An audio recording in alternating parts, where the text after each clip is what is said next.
Namaste and welcome to Shlokamritam, where every day we drink the nectar of the Bhagavad Gita, one shlok at a time. In each episode, we not only recite the shloka, but we also uncover its context, its philosophy, its symbolism, and how its wisdom can transform our modern lives. In the last shloka, we saw Duryodhana noticing the Pandava army and feeling a rush of insecurity. Today, in Adhyay 1, Shlok 3, that insecurity begins to show in his words. And through Sanjay's narration, we witness a moment where the battlefield reveals not just soldiers and weapons, but also fear, sarcasm, and the subtle play of ego. So, I present you the third shloka of Srimad Bhagavad Gita. Pashya etam panduputranam acharya mahatim chamam vyudham drupada putren tava shishyena dhimata. So this is the third shlok from Bhagavad Gita, where Sanjay is explaining what exactly Duryodhana speaks to his guru Dronacharya. Here, let's understand the word by word meaning. Pashya. Pashya means behold or look. Etam. Pashyaetam. Etam. Etam means this. Panduputranam. Panduputranam means of the sons of Pandu. Acharya, O revered teacher, that is, he is referring to Dronacharya, his guru. Mahatim, Mahatim means mighty, great. Chamum, Chamum is the army. Vyudham, arrange information, is Vyudham. Then Drupada Putrena, Drupada Putrena is by the son of Drupada. Drupada was a Raja, that is a king. You can understand this in this way. Draupadi was the daughter of Drupada Raja. Draupadi was the wife of the Pandavas. So Drupada, by the son of Drupada. The son of Drupada was Dhrishtadyumna. We will talk about Dhrishtadyumna a bit later. Tava Sishyena.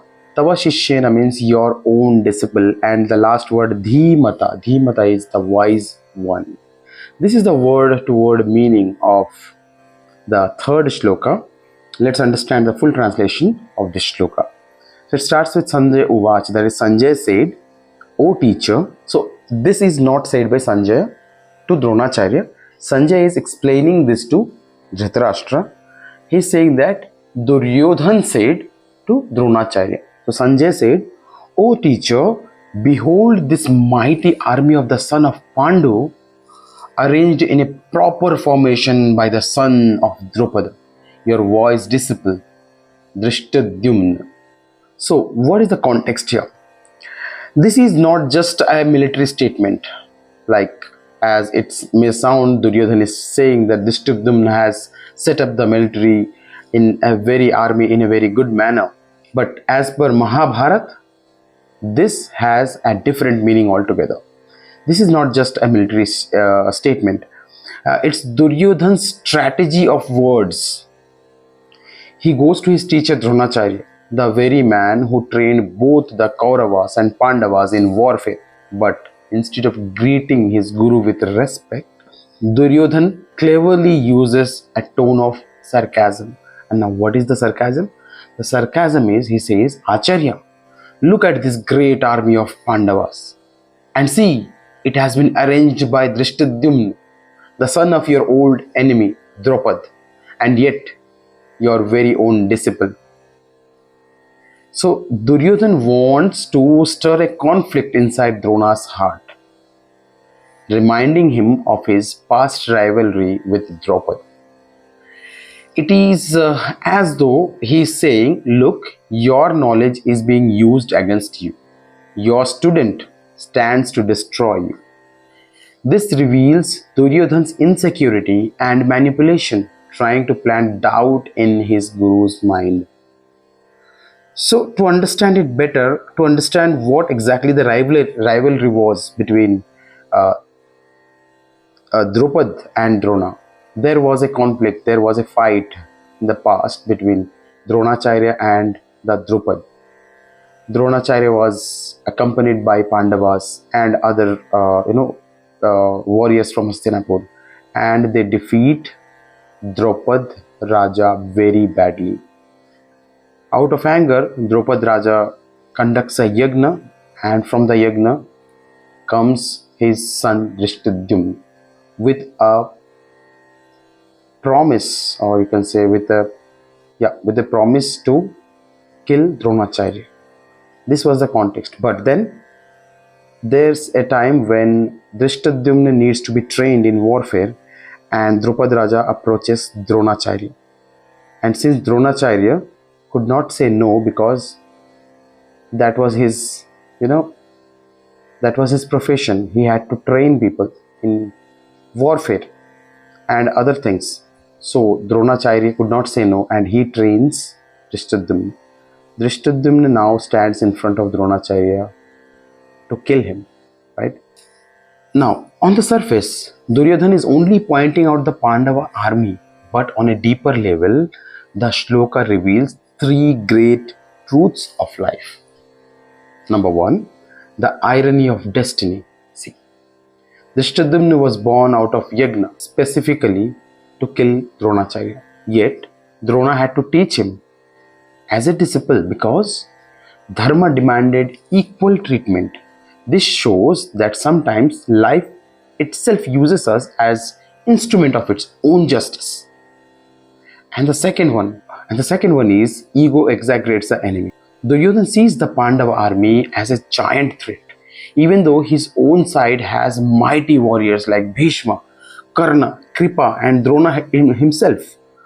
When fear clouds his mind, the opponent's strength always looks bigger than reality, very bigger than reality. And the third one, the disciple surpassing the teacher. Symbolically, Dhrishtadyumna arranging the army shows how students, juniors, or even our own children may grow to outshine us. This is not humiliation, but the natural order of progress. The ego sees it as a threat, but wisdom sees it as fulfillment. Now, let's understand the whole thing through a story. Imagine a powerful business tycoon preparing for a big market competition. On the other side, he sees a new rival company led by one of his former trainees, a young man who once worked under him, learned everything from him, and then left to start his own venture. Now the trainee is leading a brilliant team, innovating and challenging the very empire of the old boss. The tycoon, instead of feeling proud of his student's rise, runs to his senior advisor and says, "Look, the company is not just stronger, but the one leading it is your own student, trained under your guidance. Did you see how dangerous this is for us?" This is the same psychology at play in Duryodhana's words. Instead of focusing inwards, fear magnifies the threat outwards. From this shloka, we draw timeless lessons. Fear magnifies the enemy.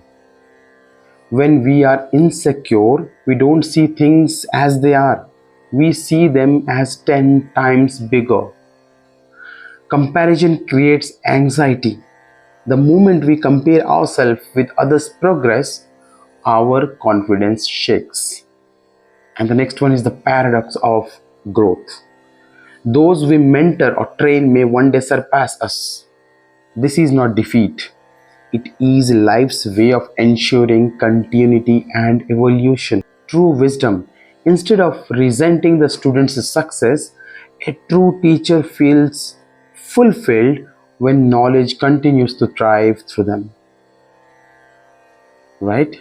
So,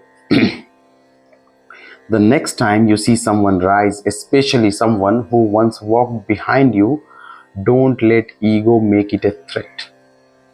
Let it be a reminder that growth is natural and your role in their journey is sacred. Focus not on the fear of others' strength but on clarity of your own dharma. In the next three shlokas, shloka 4, 5, and 6, Duryodhana continues describing the warriors on the Pandava side. His words, though aimed at others, will show us more about the battlefield in his own mind. Stay with us as we unfold these layers one by one. If this episode gave you a new perspective, support Shlokamritam by liking, sharing, and subscribing. Every day, let us walk together with the wisdom of Gita, one shloka at a time. Thank you.